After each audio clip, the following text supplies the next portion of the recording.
Hi everyone, my name is Adrienne Cooper and I'm the Foster Care and Adoption Recruitment and Retention Communications Specialist here at the Colorado Department of Human Services.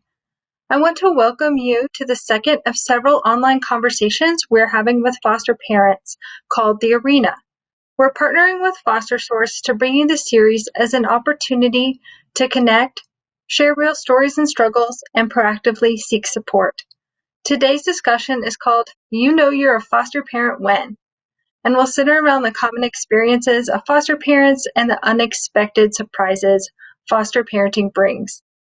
We know that the pandemic continues to present unique challenges for foster parents, so I want to share a few resources today. In addition to FosterSource, the Colorado State Foster Parent Association, Families Together, and Fostering Great Ideas, as well as your own county or child placement agency, are all great organizations to go to for support right now. These organizations can all be found on our website, co4kids.org. So without further ado, I want to welcome back the host for this series, Renee Bernhard, the founder of FosterSource. Welcome back, Renee.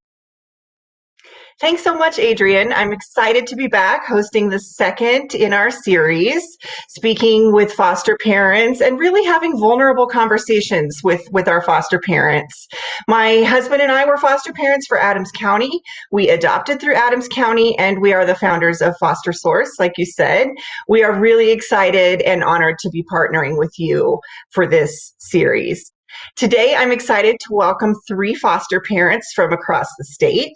We have Kiana Edwards joining us. She fosters for Kids Crossing, and she lives in Aurora, Colorado. We have Horatio Booth. He fosters for Courage Community Foster Care, and he lives in Denver. And we have Manuel Padilla. Manuel lives in Arvada and fosters for Kairos. Let's start with some quick introductions.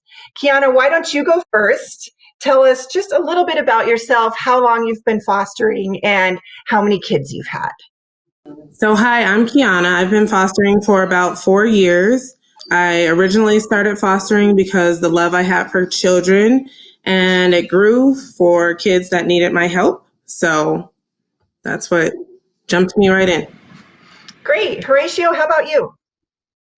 Hi, I'm Horatio. I've been fostering for about 5 years, since 2015.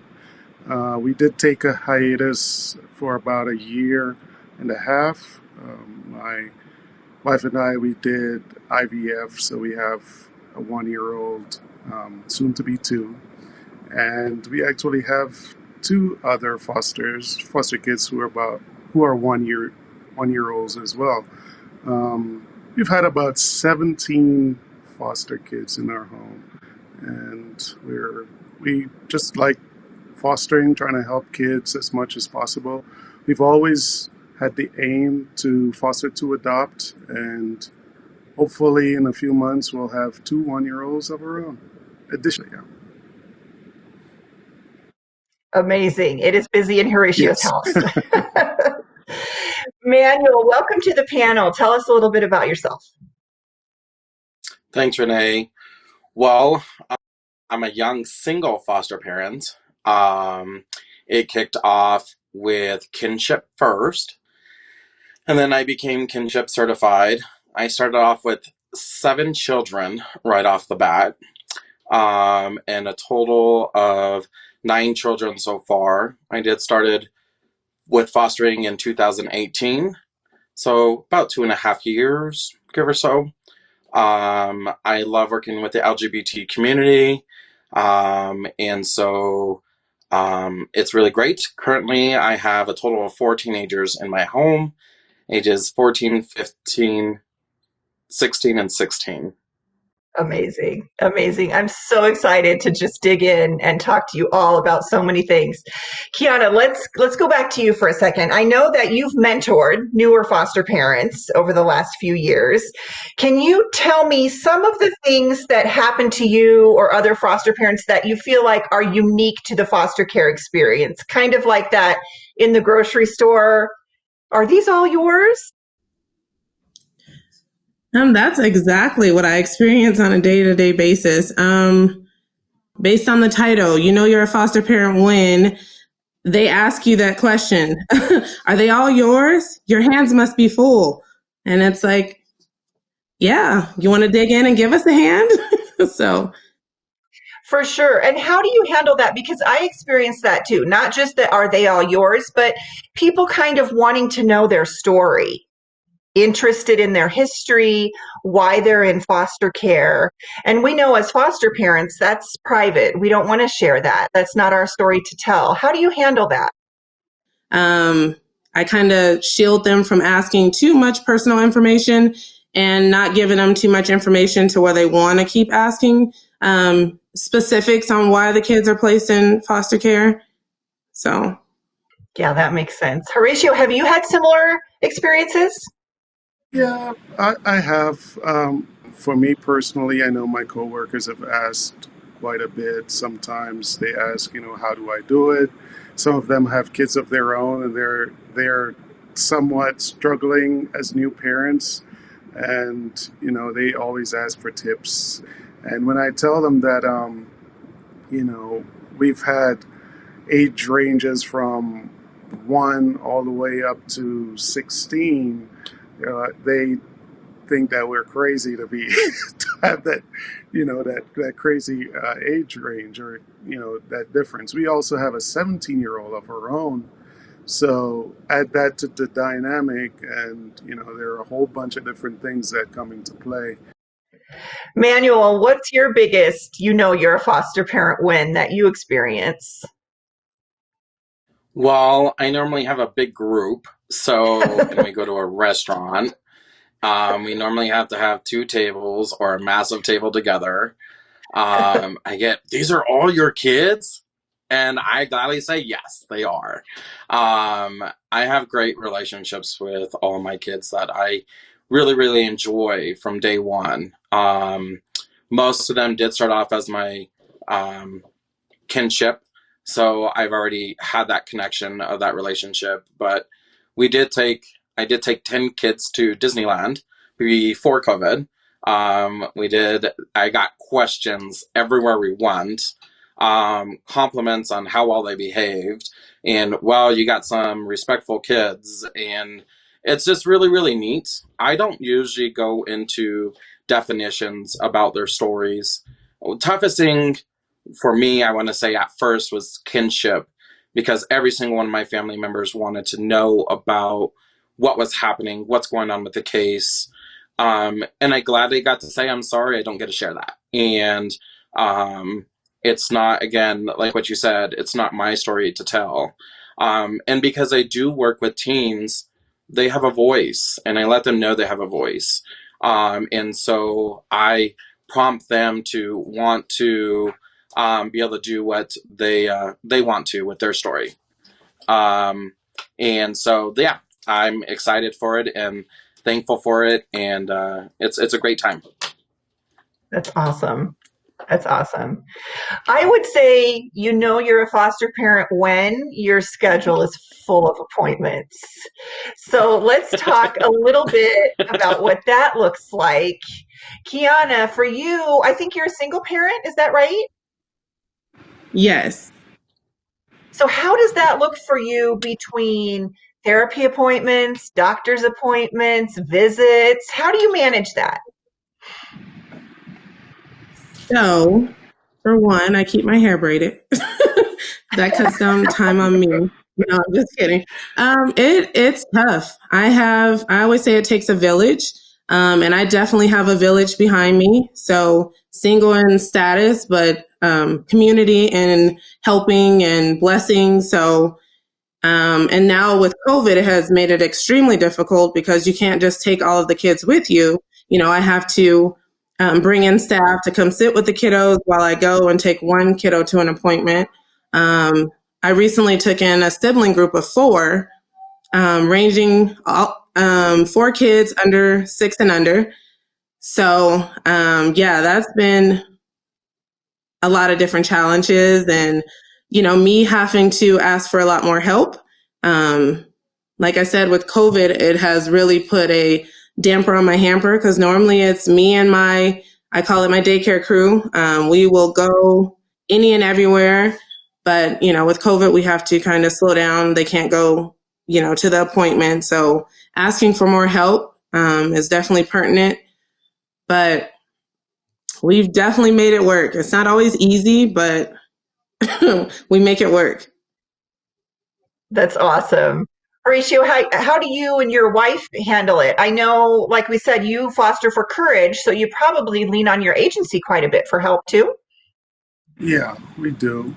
Uh, we we're lucky in that, of course, I have my wife, and she is pretty helpful. She's pretty much set up a mini daycare in the basement for this time, COVID, where the kids go downstairs, they have all these toys, and they play. They're little ones, so they don't need a whole lot to keep them occupied.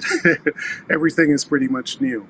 Um, and then in terms of, being able to go to appointments, we, we trade off. Sometimes she's got something important that she needs to do, and so I'll take the kids, or vice versa. And I'm lucky in that I've been working from home for about maybe 3 or 4 years now.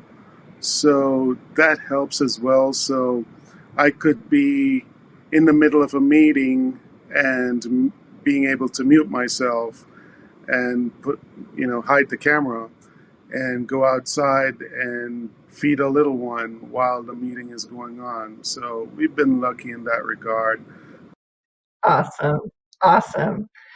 Manuel, it does take a village. We all know that. And that's part of what Foster Source does, as well as the other agencies that Adrian mentioned, like the CSFPA and Families Together. What type of supports have you accessed that you have found to be helpful as a foster parent? Well, my main resource is Foster Source, and I can't thank Foster Source enough for the assistance and the help on the spur of the moment, on anything possible that was necessary. And there was a moment I had to have a new bed, and Foster Source, I gave a call, gave an input on it, requirement.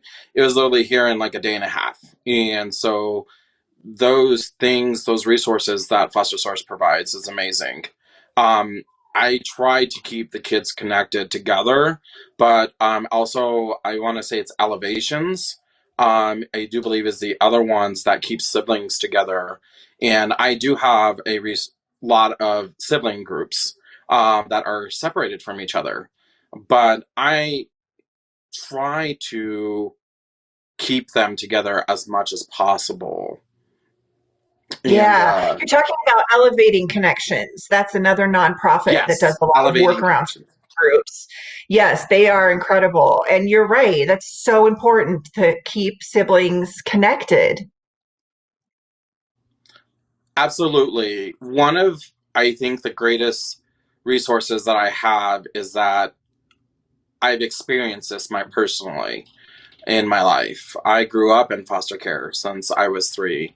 On my own at 16 and a half.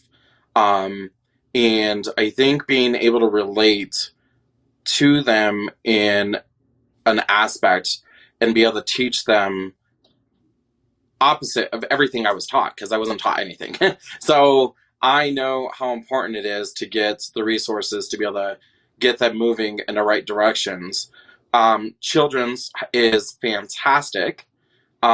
Because I work with transgender children, and I'm so excited and grateful for that opportunity that Children's provides a safe, comfortable environment for my children as well.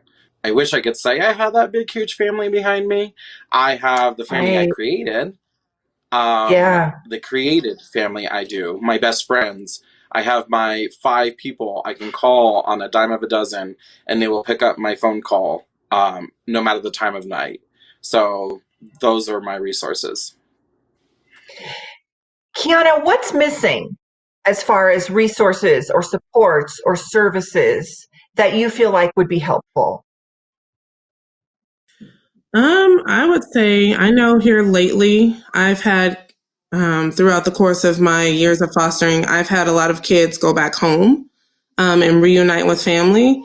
I think the therapy for both foster family and bio family to get through that is helpful, and reconnecting us as units is beneficial for the kids mainly and for both parents, because not only do we need resources for us as foster parents, I feel that we are resources as well. You know, we've had these kids for some time. I know some of the kiddos I had for a year, you know, so I would be the best resource for them to come to if they needed to know, you know, how to tuck them in or, you know, just basic things. And I think we should try to create more relationships with bio families and foster families for the kids' benefits. Absolutely. I want to ask you and Horatio both, as you both have biological children as well. Let's talk a little bit about what that looks like. I know for me as a foster parent, we really didn't think about what it would mean to our bio parents. We thought, or our bio kids, we thought, oh, big deal, they have to share their toys.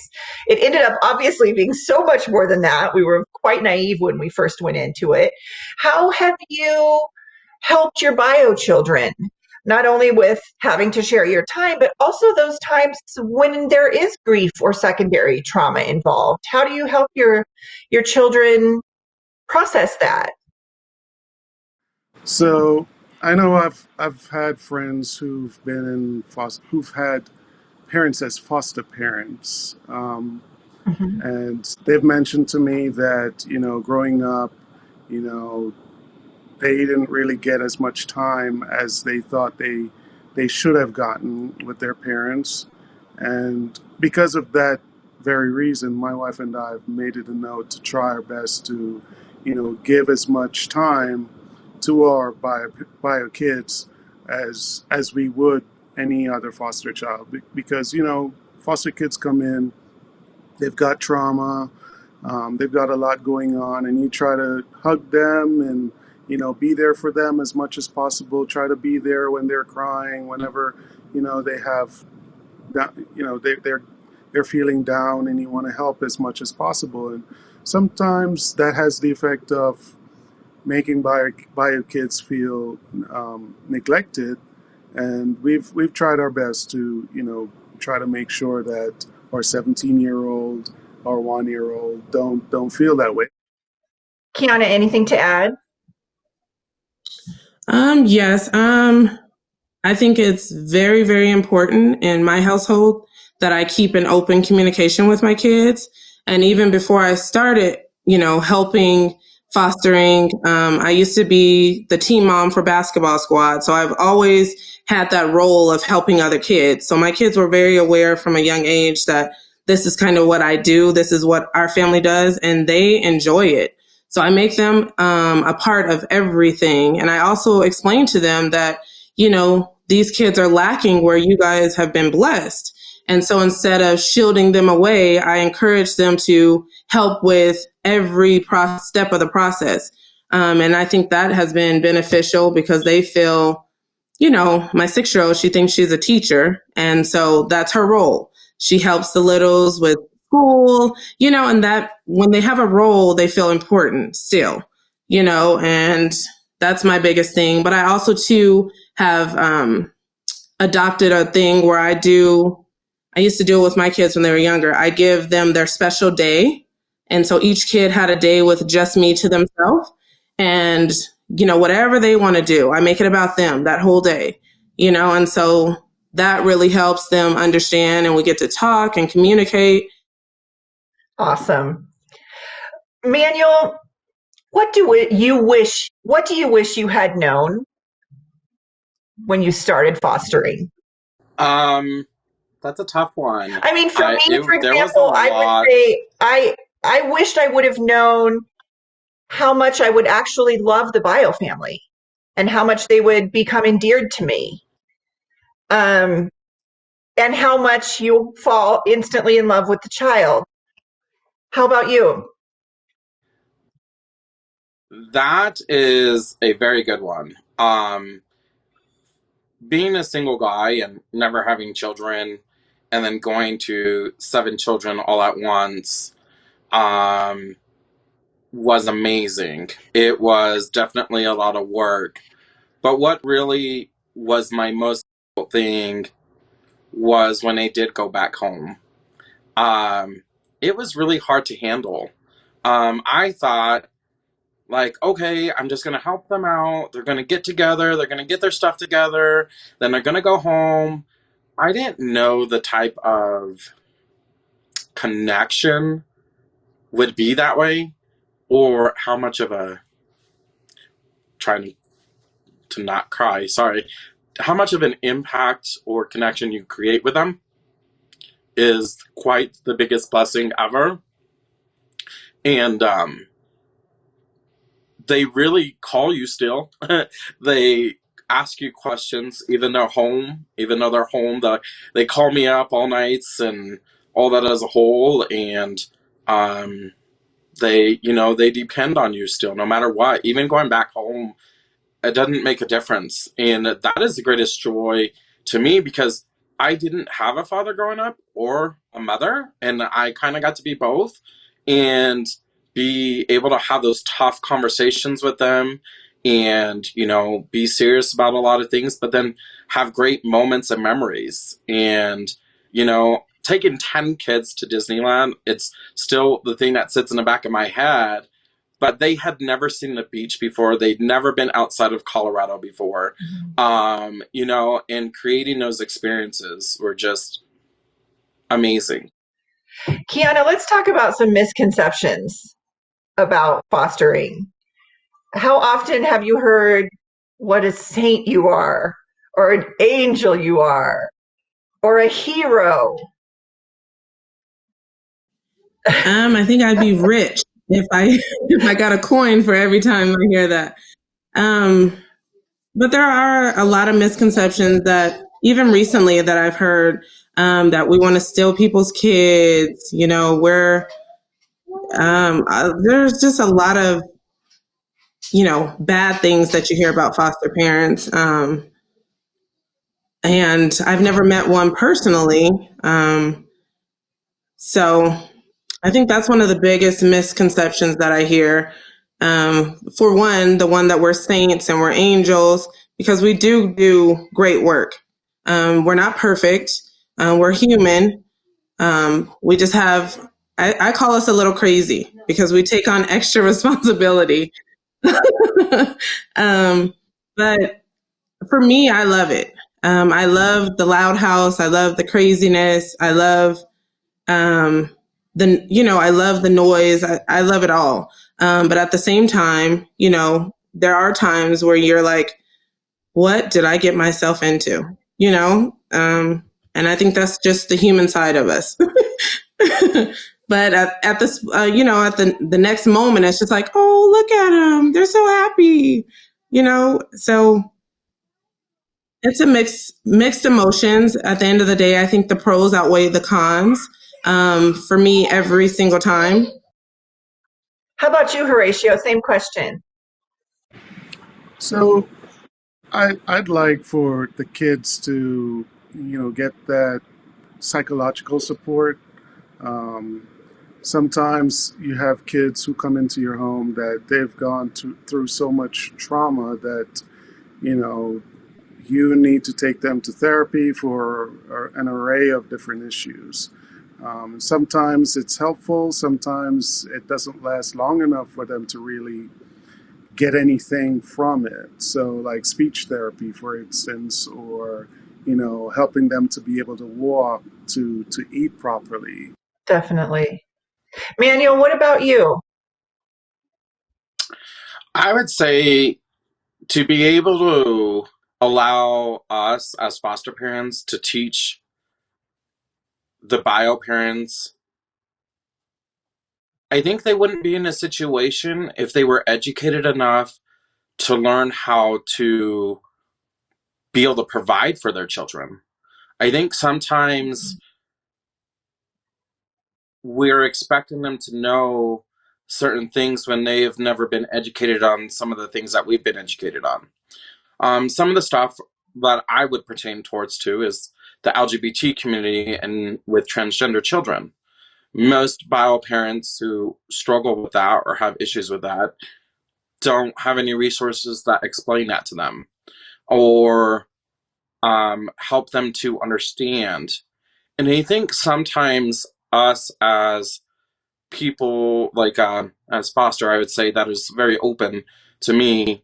My greatest goal is to educate on how to handle a child who is transgender or openly gay or non-binary, or LGBT community plus. Um, and I just think we need more resources that can help bio parents who are old school, who were never taught anything or are not as open to what the community is today. Great answer. Great answer. I want to ask you guys, when you think back about all of your experience as a foster parent, I want to know if you can share with me a story from your experience that inspires you to continue to foster. I would say I had a situation where not a foster mom, a biological mom actually wrote a letter to me on how much she appreciated what I was doing for her children and how well how well behaved they are, just the different things that she's noticed that they've learned from the home and how thankful she was because that means a lot to me. Because I know it's so hard for them to thank someone taking their children and so for her to thank that same person that they want to hate meant a lot to me. And it meant that I was doing something right. I am doing something right. And I would like to keep doing what I'm doing. I love that. And it's so important because I think sometimes we can kind of be seen as the bad guy because we're the ones caring for their child. But when we really stop and get to know each other and be vulnerable with each other, they can understand that we're actually on their side, right? We want to help them. We want them to succeed. Horatio, did anything come to mind for you that inspires you to continue? Well, I wouldn't say anything in particular. I know my wife and I, we are immigrants. We immigrated to this country. She's from Germany and I'm from Jamaica. So, and not just that, we come from humble beginnings. So we've always tried to aspire to, try to show the kids more than just what's here in America or what's in front of them. There's a whole lot more beyond the borders of the U.S. So we've always strived to, try to show them as much as we can, to impart as much as we can. For sure. For sure. Manuel, I know you've had some amazing experiences in your tenure as a foster parent. Does anything come to mind for you that particularly helps inspire you? I would like to say to see where the kids first started and when they are at today. When I get to have two young teenage girls who walk into my home who are 14 and 15 years old, they had the responsibility of being mom, and their tasks that they were required to do. They came from a sibling group of 9, and they were moms, and they thought they had to take care of everything. And so when they came into my home, I was able to teach them to be a teenager instead of being a parent, and kind of enjoy life a little bit. Very active. Went for not being in school for 3 years straight to doing well in high school now and doing their best, joining sports. Seeing them at their games is phenomenal, and basketball and softball, and before never thinking about college. The words are, that ain't for me.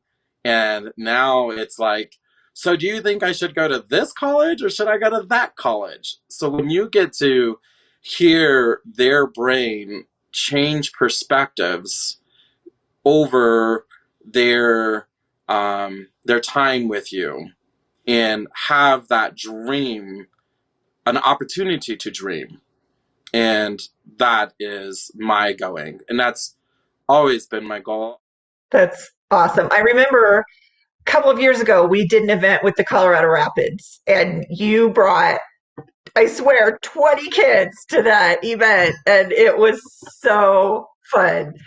You guys, this has been really, really fun to talk to you. I'm really grateful for each of you and for your vulnerability. I want to end by asking each of you if there was one thing you could tell a new foster parent to encourage them, what would you tell them? Kiana?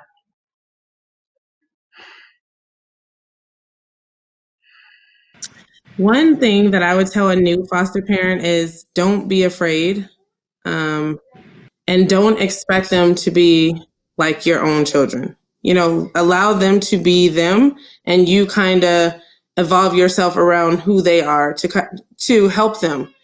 Allow yourself to be vulnerable to their situation, because it may not be the same as yours. Don't say you understand if you don't. Listen more than talking, because they can teach you something. They can teach you how to love them by listening to them. So that's one of the biggest lessons I've learned. Great advice. Great advice. Horatio, how about you? Yeah, for me, I would say, start with a little bit of patience, a little bit of kindness. You know, think of these children as being your first child. Take that approach. Um, you know, not everyone is the same. Not every child is the same. Everyone's different, even adults. So these children are new to the world. They are trying to live in a world that is new to them. They're trying to learn new things. As much as you can teach them, they are open to learning it. But at the same time, don't forget that they are not machines. They're not going to learn the lesson that you're trying to teach them right off the bat. It will take some time. So just have a little bit of patience. That's what I'd love to partake. I love that. Manuel, for you, answer that same question for me for a new foster parent who has a queer child.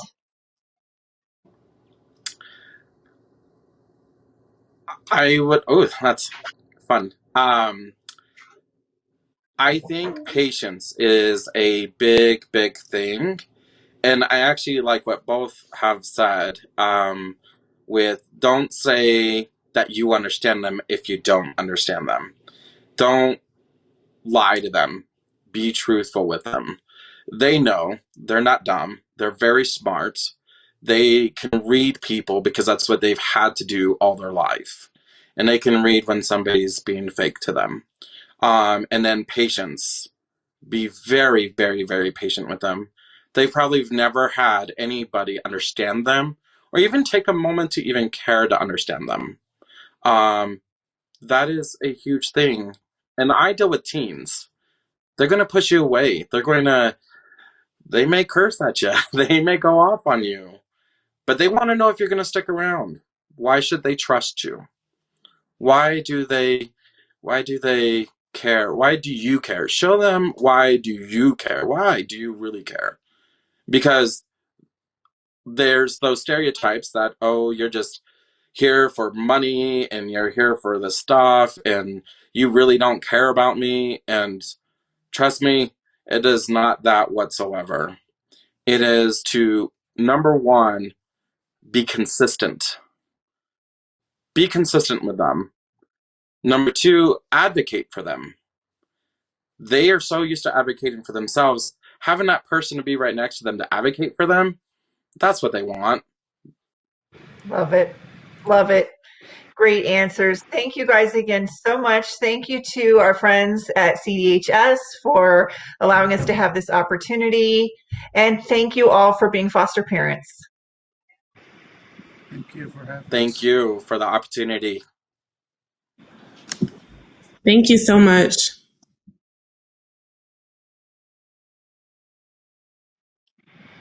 While we're waiting, I just want to say to the other foster parents, it was so nice to meet you guys. especially the different stories, like hearing, how to accept, because I don't know about the gay community, the lesbian, I don't know about the LGBT community. So hearing somebody who's very familiar with that will be beneficial to someone like me, or, that traveled out of state. If I ever, so you guys are a great resource in itself too. So thank you guys. And I would definitely love to keep touch base and kind of stay connected.